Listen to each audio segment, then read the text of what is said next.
നരേന്ദ്ര ദാമോദർദാസ് മോദിയുടെ നേതൃത്വത്തിൽ വീണ്ടും എൻഡിഎ സർക്കാർ സത്യപ്രതിജ്ഞ ചെയ്ത് അധികാരമേറ്റിരിക്കുകയാണ്. ജവഹർലാൽ നെഹ്റുവിന് ശേഷം ഇതാദ്യമായൊരു നേതാവ് തുടർച്ചയായി 3 തവണ ഇന്ത്യൻ പ്രധാനമന്ത്രിയായിരിക്കുന്നു.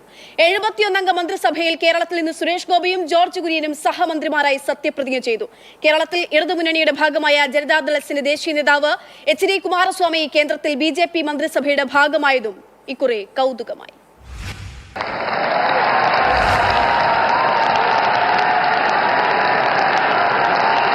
मैं नरेंद्र दामोदर दास मोदी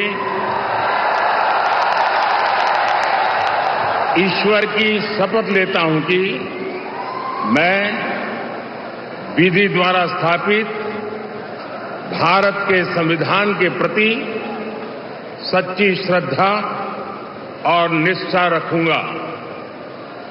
मैं രാഷ്ട്രപതി ഭവനിൽ 8000-ത്തിലധികം ക്ഷണിക്കപ്പെട്ട അതിഥികൾക്ക് മുന്നിൽ മോദി ദൈവനാമത്തിൽ സത്യപ്രതിജ്ഞ ചെയ്തു.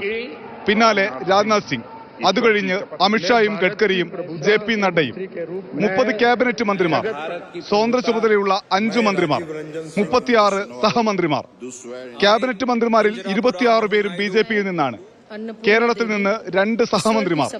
തൃശൂരിൽ നിന്ന് വിജയിച്ച് ഡൽഹിക്ക് ടിക്കറ്റ് എടുത്ത സുരേഷ് ഗോപി.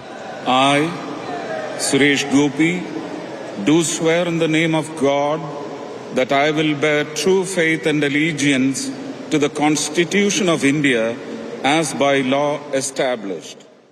പതിറ്റാണ്ടുകളോളം BJPക്കൊപ്പം സഞ്ചരിച്ചതിന്റെ അനുഭവ സമ്പത്തുമായി George Kurian. That I will bear true faith and allegiance to the Constitution of India as by law established. സഖ്യപാർട്ടികൾക്ക് ഭേദപ്പെട്ട പരിഗണന മന്ത്രിസഭയിലുണ്ട്. JDS നേതാവ് എച്ച്.ഡി. കുമാരസ്വാമി, JDU നേതാവ് ലലൻ സിംഗ് എന്നിവർ ക്യാബിനറ്റ് മന്ത്രിമാരാണ്.